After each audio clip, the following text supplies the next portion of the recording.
우리는 무언가로 되어가는 과정을 이렇게 표현할 때 될 화자를 붙여서 무엇무엇화라는 이렇게 단어로 표현을 하곤 합니다. 또 그러한 우리가 표현을 쓰지만 또 그런 용어가 갖는 가치나 또 위험 그리고 그것이 갖는 영향력과는 다르게 실상 속빈 강정과 같이 또 포장만 되어 있는 경우도 볼 때가 있습니다. 가령 민주화라는 용어를 쉽게 풀어보면 민주적으로 되어가는 과정이라고 할 수 있고, 좀 더 전문적인 표현을 이용해 보자면 자유와 평등을 포괄한 민주주의의 원리들이 확산되고 심화되어가는 과정, 이런 정의들이 있습니다. 역사를 보면 이 민주화라는 용어를 붙인 사건들이 종종 있는데, 물론 제가 그러한 일들을 폄훼하거나 비난할 마음은 없지만 그 사건이 진정 그 용어와 걸맞는 배경에서 이루어진 것인지, 아니면 지금의 그 사건을 정신을 잊고 있다는 이들이 온전히 계승하고 있는 것인지 의구심을 가질 때가 왕왕 있는 것입니다. 아무튼 우리도 이런 무엇무엇화라는 표현을 자주 사용합니다. 그중 SFC가 잘 쓰는, 심지어 오늘도 여러분이 언급한 표현으로 무엇이 있을까요? 복음화가 있습니다. 만약 우리가 그렇게 복음화를 외치지만 정작 그것의 본래 의미나 가치를 놓치고 있고, 또 그것을 위해 매진하지 않거나 그것의 성취를 기대하지 않고 있다면 우리의 신앙 여정은 참으로 허무하고 또 부질없는 시간일 것이고, 또 사실상 그것은 복음화가 아닌 세속화라 불러도 전혀 어색하지 않을 표현일지도 모르겠습니다.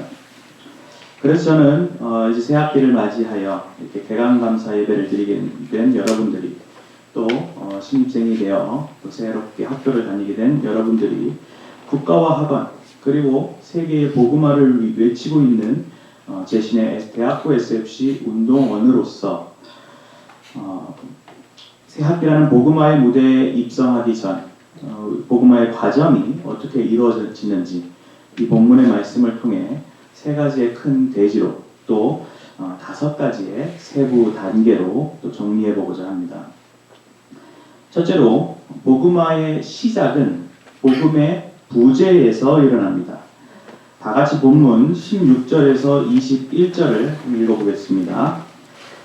바울이 아덴에서 그들을 기다리다가 그 성에 부상이 가득한 것을 보고 마음에 격분하여 회당에서는 유대인과 병건한 사람들과 또 장터에서는 날마다 만나는 사람들과 배우더니 어떤 에피크로스 스토아스토로 바울과 증언할세, 어떤 사람은 이르되 이 말쟁이가 무슨 말을 사오자냐 하고, 어떤 사람은 이르되 이방신들을 전하는 사람인가 보다 하니, 이는 바울이 예수와 부활을 전하기 때문이라.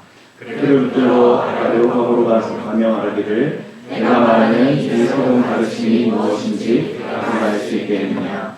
내가 어떤 이상한 것을 우리에게 들려주니 그 무슨 뜻인지 알고자 하노라 하니, 다른 사람과 거기서 나그네 된 외국인들이 다른 새로운 것을 말하고 듣는 것 이외에는 달리 시간을 쓰지 않더라. 오늘 본문의 첫 언급대로 사도 바울은 아덴이라는 곳에 위치하고 있음을 볼 수 있습니다. 당시 바울은 두 번째 여정을 보내던 중이었고, 마게도냐 지역에 있는 빌립보, 데살로니가, 베레아라는 곳에서 복음을 전한 이후에 아가야 지역으로 오게 됐습니다. 이 아덴은 이 아가야 지역에 있는 도시로 여러분이 현재 그리스의 수도 아테네라는 이름으로도 많이 들어보셨을 것입니다. 이 아덴은 철학과 문화에 있어서 최고 수준을 뽐내고 거대한 건축물과 조각상 이런 것들이 즐비한 고도의 도시였습니다. 이곳에 앞서 도착했던 바울은 곧 합류하게 될 동역자 실라와 또 디모데를 기다리고 있었습니다. 그렇게 머무르던 중 그의 시선에는 신전들과 신상이 들어왔습니다. 웅장한 광경에 바울은 마치 관광객 마냥 놀라워하거나 감동스러운 느낌을 받지 않았습니다. 바울의 눈에 비친 것은 그저 하나님께서 기뻐하시지 않는 우상으로 보일 뿐이었습니다. 여기서 먼저 우리는 바울의 영적인 감각을 엿볼 수 있습니다. 새롭게 방문한 낯선 장소에서 바울이 가장 먼저 파악한 것은 그곳에 복음은 존재하는가였습니다. 물론 그러한 질문을 던지면서 세심히 살펴보고 또 곰곰이 생각한 것은 아니었으며 단순히 시각적 인지와 함께 발동한 일종의 인식이었습니다. 건물의 웅장함에 대한 감탄, 학문의 수준에 대한 경외심, 지역의 대표 음식에 대한 호기심, 이런 것들이 아니라, 그것이 관심사가 아니라 이곳에는 복음이 없고 우상이 가득하다는 것이었습니다. 저는 이러한 바울의 영적 감각을 전도자가 보여야 할 복음화의 제1단계로서 복음의 부재를 인식함이라 정리해 보았습니다. 바울은 자신이 받은 사명, 곧 복음을 전하는 일에 당위성을 이 아덴 지역에서 분명히 가지게 됐습니다. 이렇게 복음의 부재를 인식한 바울의 모습은 어떠했습니까? 무덤덤해한다거나 겁을 먹어서 외면하는 모습이 아니었습니다. 16절 표현대로 바울의 마음에는 분노의 감정이 솟구쳐 올라왔습니다. 그러한 바울의 감정 변화는 복음 전파의 열정을 더욱 강하게 이끌어냈고, 사실 일행이 올 때까지 잠시 동안의 휴식을 가져도 되는 그런 별 문제 없을 만한 상황이었음에도 불구하고 그 격분은 회당과 장터에서 만나는 사람들, 심지어 철학자들에 이르기까지 변론의 시간으로 이어지게 됐습니다. 저는 이러한 바울의 격분을 전도자가 보여야 할 복음화의 제2단계로서 복음의 부재에 반응함이라고 정리해 보았습니다. 마치 블럭이나 퍼즐 한 조각이 보이지 않을 때 드는 그러한 답답한 마음처럼 바울에게 복음은 천하 만민에게 전파된 것이고 세상 앞에 편만하게 전해야 할 중대한 진리였습니다. 그런데 이러한 복음의 부재에 대한 인식과 반응에는 분명한 전제가 있습니다. 복음은 참 진리라는 점, 그리고 그 복음을 들어야 할 자들이 있다는 것과 또 그들이 들을 귀를 갖고 청종하게 될 것이라는 사실입니다. 만일 복음의 진리가 아니라면 복음 전파는 무의미함을 넘어서 사기치는 일이 될 것입니다. 또 들을 사람이 없고 변화될 사람이 없다면 복음 전파는 그저 흩날리는 모래먼지와 다를 바 없을 것입니다. 18절에 보면 바울의 인식과 반응에 사람들은 좋든 싫든 관심을 보이기 시작합니다. 어떤 사람은 이 말쟁이가 무슨 말을 하고자 하느냐고 하였고, 또 어떤 사람은 이방신들을 전하는 사람인가 보다 하며 바울의 복음 토론에 흥미 또는 비판의 모습을 보였습니다.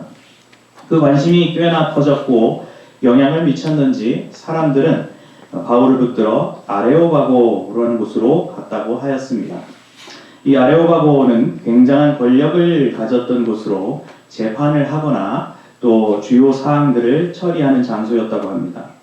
그러한 공적 장소에서 복음에 대해 더욱 상세히 설명할 기회를 얻게 되었던 것입니다. 사람들은 바울에게 내가 말하는 이 새로운 가르침이 무엇인지 우리가 알 수 있겠느냐고 관심을 보였고, 또 어떤 이상한 것을 우리의 귀에 들려주니 그 뜻 무슨 뜻인지 알고자 하노라고 하였습니다. 높은 지적 수준을 가진 아덴 사람들이었지만 복음은 새로우면서도 또 이상한 교훈이었던 것입니다. 어쩌면 높은 지적 수준을 가졌기 때문에 그렇게 이상하게 느꼈을지도 모르겠습니다. 누가는 이 기사를 전하며 21절에서 모든 아덴 사람과 거기서 나그네 된 외국인들이 가장 새로운 것을 말하고 듣는 것 이외에는 달리 시간을 쓰지 않음이었더라고 부연 설명을 달아놓았습니다. 이제 우리가 개강을 하며 나아가게 될 캠퍼스 또 혹은 직장 이런 우리 각자가 나아갈 여러 환경에는 이와 비슷한 배경을 우리에게 안겨다 줄 것입니다. 소위 상아탑의 전당이라 불리는 캠퍼스의 넓은 조경과 건물 또는 수업과 여러 학술 행사, 그런 것들 앞에 우리가 매우 작은 존재처럼 여겨질지도 모르겠습니다. 아니, 아마도 최소한 그들은 우리를 그렇게 보고 있을 것입니다. 오늘 이 예배와 모임도 인정해주지 않아 대관을 받지 못한 지금의 현실을 보면 캠퍼스의 콧대가 높고 마치 접근하기 어려운 크고 높은 성읍 같아 보이게 됩니다. 이러한 상황은 그것이 나의 삶보다 더 높은 수준의 것이라 여겨지고 또 동경하며 그것을 넘어 맹종하며 이상향으로 여기는 자세로 빠지기가 쉽습니다. 하지만 우리는 그렇게 만만한 사람이 되어서는 안 됩니다. 우리는 학문과 세상 철학을 접하며 또 캠퍼스의 문화들을 영위할 때 그 안에 배제되어 있고 심하게는 배척되어 있는 복음의 위치를 인지해야 합니다. 늘 표면적으로 보여지는 것이 가져다주는 환상에 취해서 본질을 꿰뚫지 못하며 살아간다면 우리의 삶은 늘 세상에 끌려다니며 영향을 받는 데 익숙한 팔로워로만 남아있을 것입니다. 그렇게 인지한 사실 앞에 여러분은 무덤덤하시겠습니까? 아니면 주눅들고 외면하시겠습니까? 그렇게 복음이 서있지 못한 현실을 인지한 우리는 그러한 부재에 불편함을 갖고 한탄하며 때론 분노까지 느끼는 감정적 반응을 소유해야만 합니다. 물론 모든 일에 감정적으로 부딪히며 주변의 불편함을 가져다주는 사람이 되라는 말이 아닙니다. 복음의 부재로 인한 내면의 진실되고 거룩한 분노를 가져야 하며 그것은 우리의 영적 결단과 움직임의 큰 원동력이 되어야 합니다. 이러한 복음의 부재가 발견되지 않고 또 반응되지 않는다면 여러분이 외치는 복음화의 첫 발은 내디딜 수 없을 것입니다. 여러분은 지난 겨울 동기수양회를 통해 또 알돌 수련회를 통해 또 교회에서와 각자의 경건 생활을 통해 이러한 영적인 감각을 단련하였습니다. 인간이 가진 다양한 감각들 그 어느 것보다 중요하고 필요한 것이 바로 영적인 감각임을 깨닫고 이 감각을 잘 연마하고 유지하시기 바랍니다. 그리고 세상 앞에 나아갈 때 그 감각이 유감없이 마음껏 발휘되도록 힘쓰시기 바랍니다. 이렇게 경작할 광야와 메마른 땅 그리고 사막을 발견하여 복음하라는 사명의 출발선에 반드시 서 계시는 운동원들이 되시길 바랍니다. 둘째로 복음화의 전개는 복음을 전달할 때 진행됩니다. 다 같이 본문 22절에서 31절 조금 길지만 읽어보겠습니다. 시작. 다른 사람들아 너희들이 범사에 종교심이 많도다. 내가 돌아다니며 너희가 위하는 것들을 보다가 알지 못하는 신에게 하고 그들이 남도 보았으니 그런즉 너희가 알지 못하고 위하는 그것을 내가 너희에게 알게 하리라. 주와 그 가운데 있는 만물을 지으신 하나님께서는 천지의 주제시니 손으로 지은 전에 계시지 아니하시고 또 무엇이 부족한 것처럼 사람의 손으로 성령을 받으시는 것이 아니니 이는 만민에게 생명과 호흡과 그를 친히 주시는 이심이라. 이는 모든 족속을 한 통으로 만드사 온 땅에 살게 하시고 그들의 연대를 정하시며 거주의 경계를 선언하셨으니 이는 사람으로 꼭 하나님을 더듬어 찾아 발견하게 하려 하시는데 그는 우리 각 사람에게서 멀리 계시지 아니하도다. 우리가 그를 힘입어 살며 경험하며 존재하느니라. 너희 신들은 어떤 사람들의 말과 같이 우리가 그의 소생하니 이와 같이 하나님의 소생이 되었은즉 하나님의 금이나 은이나 금이나 하나님의 기술과 보안으로 생긴 것들과 같이 여길 것이 아닙니다. 알지 못하던 시대에는 하나님이 간과하셨거니와 이제는 모든 사람에게 명하사 회개하라 하셨으니 이는 정하신 사람으로 하여금 하나님을 공으로 심판할 날을 입증하시고 이에 그를 죽은 자 가운데서 다시 살리신 것으로 모든 사람에게 믿을 만한 증거를 주셨습니다. 아덴 사람들의 관심 속 아레오가고에 선 바울은 드디어 설교를 합니다.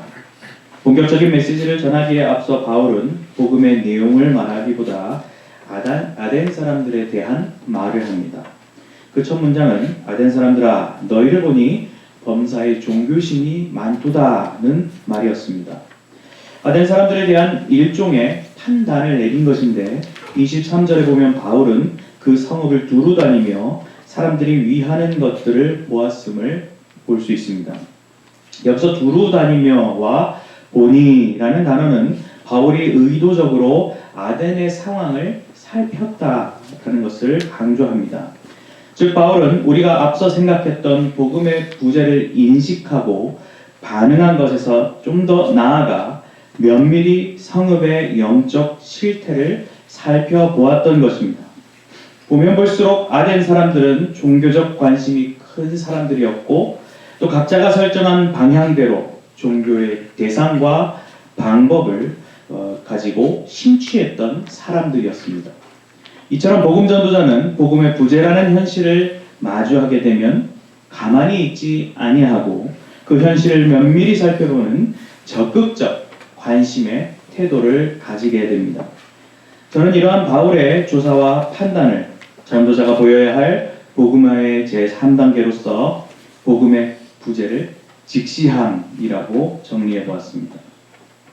복음의 부재에 격분하였다고 하여 무작정 부딪히며 감정적인 갈등을 앞세운 전도가 아닌 철저하고 또 냉철한 분석을 근거로 품위 있고 전략적인 자세로 복음을 전개해 가는 것입니다. 아무튼 바울은 그러한 조사의 과정 속 아덴 사람들이 세운 신전과 신상들 가운데 알지 못하는 신에게라고 새긴 단을 보게 되었습니다. 신에 대한 다양하고도 또 막연한 그러한 상상력으로 신전과 신상을 세워놨지만 여전히 실체를 모르는 신의 존재를 두고 고민하던 아덴 사람들의 무지가 서려있는 글귀였습니다. 바울은 그러한 백성들의 공허한 신관념에 파고들었습니다.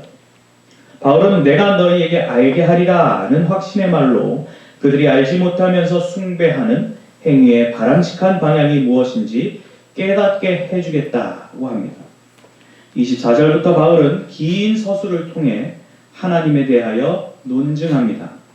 내용을 간략히 요약하면 이렇습니다. 24, 25절에서 하나님의 창조 사역과 주권에 대하여 서술하며 모든 영역에 제한이 없으시고 충만한 분이심을 강조합니다.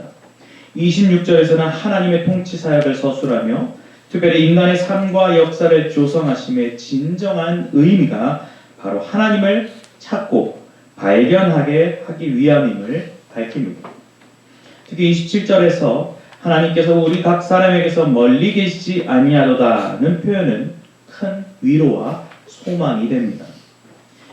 인간은 그렇게 하나님의 주권 영역 아래 살아가는데 심지어 자신의 힘으로 꾸역꾸역 살아가는 것이 아니라 그를 힘입어 살며 기동하며 존재하는 하나님 절대 의존의 존재라는 것을 깨닫게 됩니다. 한편 바울은 이러한 개념의 이해를 돕기 위해 자신의 말이 아닌 당시 헬라 문화에 속한 시인의 글귀를 인용하여 제시합니다. 그 인용에 있어서 이와 같이 하나님의 소생이 되었은즉 우리가 하나님께 속해 있다는 사실을 역설합니다. 따라서 우리 인간은 하나님을 금, 은, 돌과 같은 물질로 국한시켜 표현하거나 이해할 수 없다는 것을 분명하게 밝힙니다. 물론 이전에는 그러한 무지한 그러한 숭배 행위를 통해 하는 것을 이해해 주시고 간과하며 또 용서해 주셨지만 심판주로서 또 부활의 주로서 오신 주님의 일하심 앞에 또 회개하라는 그러한 명령 앞에 30절 표현대로 이제는 더 이상 핑계치 못할 일임을 알아야 합니다. 이어진 표현대로 모든 사람에게 믿을 만한 증거를 주셨기에 모든 인간은 마땅히 바른 신앙으로 온전히 서서 나아가야 합니다. 이렇게 바울은 복음의 부재를 해결하기 위한 자신의 역할로서 복음을 새로이 전하였습니다. 저는 이러한 바울의 설교를 복음화의 제4단계이자 본격적이고 실질적인 단계로서 복음의 부재에 대응함이라고 정리해봤습니다.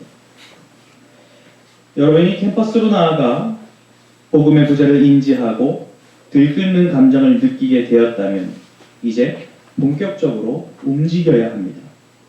복음의 부재는 다른 것이 아닌 복음을 채워 넣는 것만이 유일한 해결 방안이고 그것만이 진정 복음화라고 부를 수 있는 것입니다. 우리는 각자의 처한 상황 속에서 또 만나는 사람들과의 관계 속에서 복음의 부재를 메우기 위한 실제적인 판을 짜나가야 합니다. 여러분의 친구 관계 속에서도 그들의 신앙을 가지고 있는지, 어느 정도인지, 또 바른 신앙인지 이런 일들에 우선적인 관심을 가져야 합니다. 나의 학교에 캠퍼스 모임이 가능한지 상황을 살펴보고 구성원을 고민하며 모임을 구축해야 할 것입니다. 또한 내가 배우는 학문에 있어서도 복음의 차원에서 설명하고 복음의 차원에서 이루어질 방법은 없는지 깊이 생각하고 제시하는 노력을 해나가야 합니다. 앞선 대지의 본문에서도 나타났지만 여러분의 관심이 늘 복음에 가 있고 또 복음의 부재를 채우기 위한 노력으로 계속 나아간다면 복음을 접하지 못한 이들은 여러분에게 관심을 가지는 순간이 분명히 올 것입니다. 이때 파악했던 그들의 영적 실태를 토대로 복음을 증거하며 그들에게 하나님을 알아가도록 도와야 합니다. 내가 복음을 전달하는 순간 복음화의 결정적 시금석이 마련되는 것이며 복음화의 본편이 시작되는 것이라 할 수 있습니다. 이러한 결정적 순간이 우리에게 주어졌다는 사실 앞에 뜨거운 열정으로 임하시기 바랍니다. 복음의 부재는 절망이 아닙니다.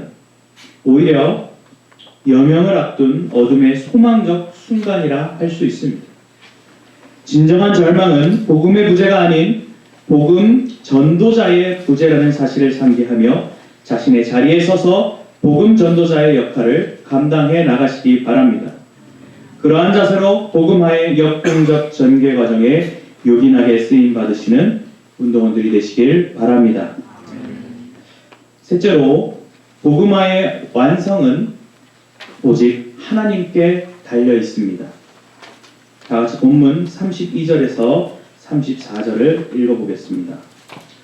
그들이 죽은 자의 부활을 듣고 어떤 사람은 조롱도 하고 어떤 사람은 이 일에 대하여 내 말을 다시 듣겠다 하니 이 바울이 그들 가운데서 떠나매 그 사람이 그를 가까이 하여 믿으니 그 중에는 아요바고 발리 디오누시오와 다마르기라 하는 여자와 또 다른 사람들도 32절 이하에서는 바울이 복음을 전한 후 아덴 사람들의 반응과 결과에 대해 전해줍니다. 죽은 자의 부활에 대하여 접한 아덴 사람들은 다양한 반응을 보였습니다. 누가의 기록대로 어떤 사람은 조롱하였습니다.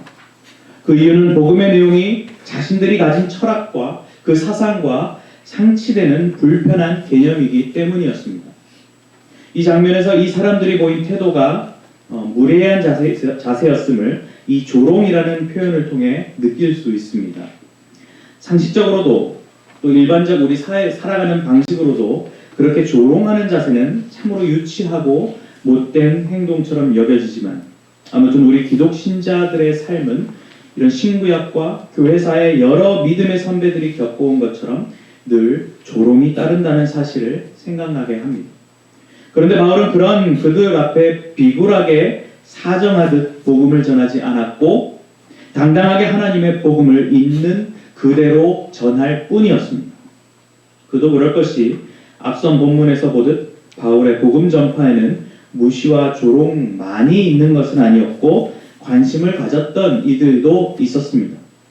32절 후반부에서도 이 일에 대해 내 말을 다시 듣겠다 한 이들도 있었습니다. 아직 복음을 받아들이지 않은 상황이긴 하였음에도 진지한 자세로 들으면서 관심을 가졌던 것입니다. 물론 복음을 받아들이는 그 일 전 과정은 성령께서 하시는 신비로운 일이지만 그렇다고 복음은 결코 허무맹랑한 것이 아니며 또 반박할 수 없는 완전한 사실입니다. 인간의 머릿속 단단히 자리 잡은 사상의 관점과 그 논리를 부서뜨리기만 한다면 충분히 듣고 받아들일 수 있는 하나의 교훈이요 진리인 것입니다. 아무튼 바울은 자기에게 맡겨진 복음 전파의 소임을 마치고 그들에게서 떠났습니다. 그런데 앞서 등장한 상반된 두 반응의 무리 가운데 몇 사람이 그를 가까이 하여 믿는 일이 일어났습니다. 그 결실이 참으로 귀하고 놀라운 일이었는지 누가는 대표 두 사람의 이름을 언급하면서까지 그들을 소개합니다. 34절에 아레오가고 관리 디오누시오와 다말이라는 여자와 또 다른 사람들도 있었다고 전합니다. 환영받지 못하는 경계와 조롱의 분위기 속에서도 바울은 자신에게 주어진 복음 전파의 사명을 흔들림 없이 감당하였고 놀랍게도 복음을 따르는 이들이 생겨난 것입니다. 저는 이러한 복음의 결실을 복음화의 마지막 제5단계이자 하나님께서 행하시는 단계로서 복음의 부재를 해결함이라고 정리해 봤습니다. 참으로 놀랍지 않습니까? 바울이 무슨 돈을 들여 선물을 돌린 것도 아니었고 또 몸과 시간을 쏟아가며 전도한 것도 아니었습니다. 그저 평소대로 살아가는 아덴 사람들의 삶의 현장에서 또 학문과 철학의 현장에서 사람들을 만날 때 복음을 드러내고 전하였던 것입니다. 우리도 그런 경험을 해야 하지 않겠습니까? 만일 여러분이 캠퍼스에서 또는 직장에서 또 가정에서 친구들과 선후배들과 가족을 대하는 가운데 나 스스로가 그들을 불신자로 규정하며 복음의 말과 그리스도인의 행동을 나타내지 않고 오히려 불신자의 삶의 방식에 맞춰 살아가는 모습을 보인다면 그것은 바람직하지 않은 일이라 생각됩니다. 하나님은 그 영혼을 창세전부터 구원받을 백성으로 작정하셨는데 나의 판단, 나의 편견 따위로 그들의 구원 문제에 쓰임받을 기회를 외면한다면 참으로 부끄럽고 또 하나님과 그 영혼 앞에 죄송스러운 일일 것입니다. 누가 뭐라 해도 저 친구는 교회에 다니는 사람이고 또 내가 설명하지도 않았는데 SFC, 학생신학운동 이러한 단어들을 어렴풋이 들을 정도로 우리의 삶은 복음의 삶으로 무장되고 점철되어야 할 것입니다. 복음화의 완성은 오직 하나님께서 하신다는 확신과 소망 가운데 그저 씨를 뿌리고 물을 주는 전도자의 모습을 온전히 갖추시기 바랍니다. 때론 무시당할 수도 있습니다. 때로는 조롱과 비난이 따를 수도 있습니다. 그것을 두려워하거나 피하며 또 SFC답지 못한 모습으로 주의 군사요 믿음의 대장부답지 못한 모습을 내버리는 그런 모습을 갖지 마시기 바랍니다. 부딪힐지언정 복음화의 완성을 위해 멈추지 말고 각자에게 주어진 사명과 삶의 방식을 굽히지 말고 당당히 내디드시기 바랍니다. 그리할 때 하나님께서 생각지 못한 복된 결과로 여러분들을 인도하시고 그 누구도 느낄 수 없는 짜릿한 승리의 감격을 느끼도록 할 것입니다. 이번 새 학기에 그러한 하나님을 철저히 신뢰하시기 바랍니다. 그러한 하나님의 일하심을 선명하게 체험해 보시기 바랍니다. 한 가지 중요한 것은 그렇게 하나님께 맡긴다는 마음의 잘못된 발현으로 나는 손 뗀다, 나는 관심 없다, 나는 나 몰라라는 식의 태도로 가는 것은 지양해야 할 것입니다. 복음화를 이루시는 하나님의 역사하심을 간절히 기도하며 관심을 끊지 않는 가운데 나에게 주어진 삶 가운데 복음에 걸맞게 살아가고 복음에 일꾼된 SFC 운동원답게 살아가야 합니다. 이번 학기에도 하나님 앞에 성실하고 정직하며 최선을 다해 학업에 임하시고 또 교회와 가정에서 자신의 역할을 부족함 없이 감당해 가셔야 합니다. 이미 승리를 약속받았고 이미 그 길을 걸어가고 있음에 감사하시면서 하나님의 행하시는 복음화의 주역이요 도구로 쓰임받으시기 바랍니다. 그리하여 복음화의 성취라는 사명의 결실을 기쁨으로 누리며 하나님께 영광 올려드리는 운동원들이 되시길 바랍니다. 사랑하는 SFC 운동원 여러분, 사실 국가와 학원 그리고 세계의 복음화를 외치며 그 사명을 감당하기에 더욱 어려운 환경으로 치닫고 있다는 것은 부인할 수 없는 사실입니다. 하지만 하나님께서 우리에게 그런 사명을 감당할 수 없게 하기 위해서 우리를 절망으로 매몰차게 몰아넣는 분은 결코 아니십니다. 하나님께서는 우리에게 분명한 사명을 주셨고 그 대상과 환경을 허락하셨습니다. 할 수 있는 대로 복음을 전합시다. 할 수 있는 대로 복음의 삶을 삽시다. 나의 몫을 다하는 가운데 하나님의 일하심을 기다립시다. 호캠퍼스에 나 혼자뿐이라고 또 누군가 나타날 때까지 기다리고 계신 것은 아니십니까? 당시 바울은 혼자 동역자를 기다리고 있던 상황이었습니다. 그럼에도 바울은 영적 감각과 관심, 분석과 대응 가운데 하나님의 도우심으로 결실을 보았습니다. 주님은 당신의 나라를 완성해 가십니다. 용기를 내시고 이번 학기 물러서지 않는 가운데 주님께서 우리에게 계획하고 놀라운 은혜의 여정을 베풀어 주시는 것에 즐거이 참여하시기 바랍니다.